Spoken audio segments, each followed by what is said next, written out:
What's up everybody, Matt Maran here for a quick drive video. So this time I'm in the 2021 Toyota Avalon all-wheel drive. And first thing I have to mention is I'm here with Sophion from Redline Reviews.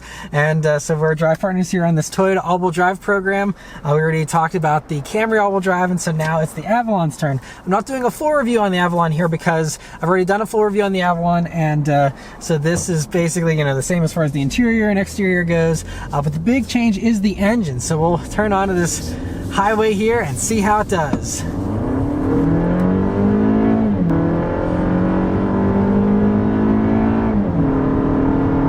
So it's a decent power, but it is much less than what you get in most other Avalons. So this four-wheel drive, all-wheel drive system they have here in the 2021 Avalon all-wheel drive is basically the same system you get in the RAV4 in its lower trims. It's not the torque vectoring system you get in the higher trims of the RAV4. It's just the lower one that just basically has the equal 50-50 split whenever you need the extra power there in the back. Otherwise, it's front-wheel drive most of the time. It will disconnect that rear axle whenever you don't need it. And so anyway, this Avalon all-wheel drive here runs the 2.5-liter 4-cylinder engine that you get in the RAV4 and the Camry all-wheel drive. And so because of that, it's down a good bit of power. You have 205 horsepower, and then you have 185 pound-feet of torque. And so anyone who knows Avalons knows they usually run a V6, and they have about 300 horsepower or so. And so with this, you know, you have a good bit less, and you notice that for sure, because the Avalon was actually pretty sporty with the V6. And Sophion here has driven the TRD version, which I have not yet, but you'd think that's even better, right? As far yeah, as I mean, the TRD Avalon was really surprising because of the loud exhaust and how fast it is. It still has trouble putting the power to the pavement because it's front drive, so I was sad that Toyota didn't put a V6 with the all-wheel drive system, but I mean, we just got the Camry. It drives identical. Do you really feel a difference between the two driving them back to back? Not really. Yeah. I mean, even curb weight, you're only about maybe 100 pounds heavier than a Camry. So yeah, because Toyota said that they managed to keep the curb weight similar to a front drive V6 Avalon, which is really great for them to do that. But it makes sense. Yeah, you're having a smaller engine, so it kind of evens out a little bit. Yeah. So here in this limited trim, we don't have any paddle shifters or anything like that, but you do still have the same great 8-speed automatic that Toyota runs in a lot of their stuff, and in this it's very responsive as well. You know, it's throttle response is good, and it gives you a downshift without too much delay, and you have the sport mode. You can put the transmission in here, and that gives you downshifts even quicker, and you still can manually shift here with the gear shifter if you'd like. And it's pretty quick to respond, so that's good. But it's an Avalon, and even though they have tried to make it sportier, yeah, how many Avalon buyers are going to use that manual mode? Exactly. That's what I want to know. So honestly, I think they made the right choice not doing paddle shifters. I think paddle shifters would have probably kind of been a waste, honestly. But we'll do another acceleration. I'm going to put the transmission in sport mode for this one, though. No front wheel spin, at least, so that's good. All-wheel drive system detected what it needed to do. The roads are nice and dry here, but yeah, it's sufficient. I mean, I think Camry, they didn't give us any official 0 to 60 times for these.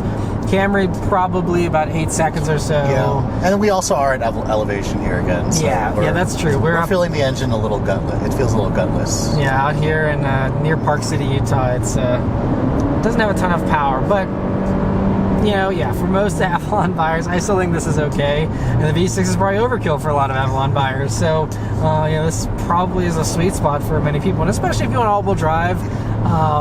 Chances are you probably want to make sure you have that sure-footed feeling, and having less power gives you better traction whenever you're trying to accelerate in this versus a V6 anyway. So I think it's all good with that. Otherwise, though, handling and stuff, I think it does feel a little more solid than the Camry to me. You feel like it's a little bit bigger from behind the wheel, and it's again only about 100 pounds difference between this and the Camry, so it's not massive. But it just, to me, feels a little more solid. Not that the Camry doesn't feel solid, but this just, you feel like you're a step up a little bit, Okay. you know, as far as... So you feel more like it's more premium. Yeah, a little bit. I think the ride feels a tiny bit smoother to me, maybe a tiny bit quieter, you know, those types of things. Yeah, I mean, the Avalon's always been a nicer Camry, although the new one has gotten a lot more expensive than a Camry. Now, Toyota didn't have final pricing on the all-wheel drive Avalon. They said the Camry was $1,500 more.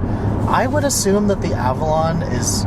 with all-wheel drive is probably the same price as the six-cylinder because they downgraded your engine and gave us all-wheel drive, so they should keep it around the same price. But this limited trim that we're in is probably like mid-40s, which is a lot more than a Camry. True.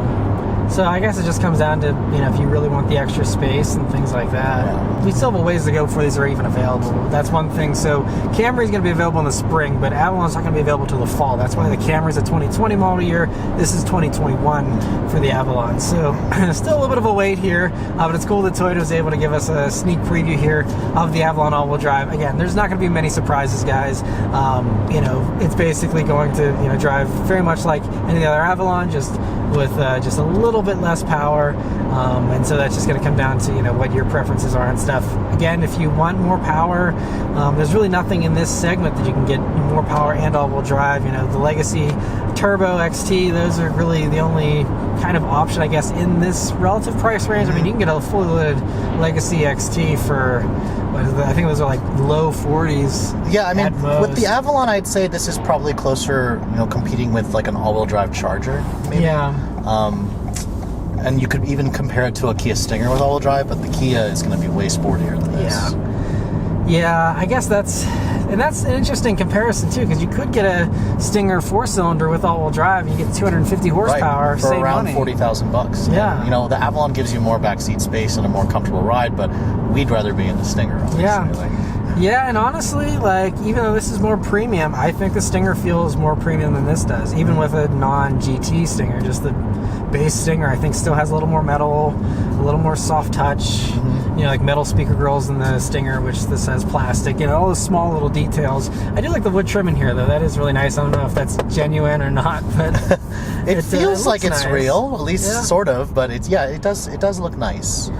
And yeah, you know, I mean, everything else have some padding by the knee here, which is a little nicer than what you get with a Camry. So there are a lot of nice upgrades. If you like the Camry and you like the reliability of the Toyota and stuff, but you want something a little premium, more premium feeling, I think this is a really good way to go. But yeah, so that's about it as far as the Avalon all-wheel drive. If you have any other additional questions, feel free to leave those in the comments below. But otherwise, thank you guys very much for watching. Thanks, Sophie, on here thanks for having me, riding along. And yeah, we'll see you guys on the next one. Take care.